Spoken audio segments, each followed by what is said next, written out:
নমস্কার বন্ধুরা, আজকে আমি একটু ভিন্ন ধরনের বাটা করে দেখাবো। তো ওই যে কালকে আমি বাজার থেকে এই লোকাল চিংড়িগুলো কিনে নিয়ে এসেছি। এই বাটাটি করার জন্য আমার লাগছে রসুন, কাঁচা লঙ্কা, লবণ আর কালো জিরে। কড়াইয়ে প্রথমে আমি এই যে রসুন আর কাঁচা লঙ্কাটা দিয়ে দিলাম খালি কড়াইয়ে, তেল দিব না, না দিয়ে একটু খালি কড়াইয়ে একটু ভেজে নেব। এদিকে ভাজা হতে হতে একটু আমি এদিকে মাছগুলি ধুয়ে নিব। দিয়ে উষ্ণ গরম জলে আমি ধুয়ে নিচ্ছি, যে তাহলে কোনো নোংরা টোংরাগুলো ধুয়ে চলে যাবে। আর যেহেতু খুব ঝুড়ি ঝুড়ি মাছগুলি, তো অনেক নোংরা থাকে। এই যে ভালো করে ধুয়ে নিয়েছি।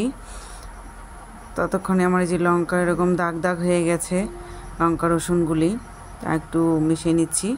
এখন এগুলো একটু ফাঁকা করে এটার মধ্যে দিচ্ছি তেল, সামান্য তেল দিয়ে দিলাম।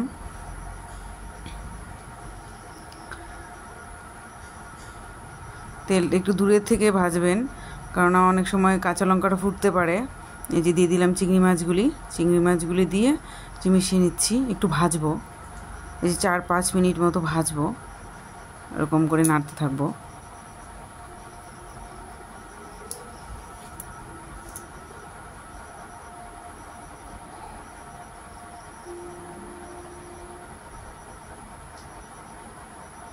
এই যে ভেজে নিয়েছি, একদম ঝরঝরে হয়ে গেছে। এখন ওর মধ্যে দিয়ে দিব লবণ আর এই যে কালো জিরে আর লবণটা দিয়েই 1 মিনিট মতো, 1 মিনিটের একটু কম, একটু নেড়ে চেড়ে নিব।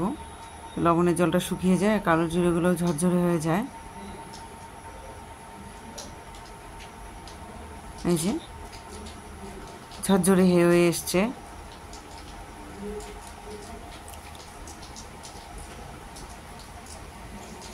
এখন এটা আমি শিলনোড়ায় কনভার্ট করে নিচ্ছি।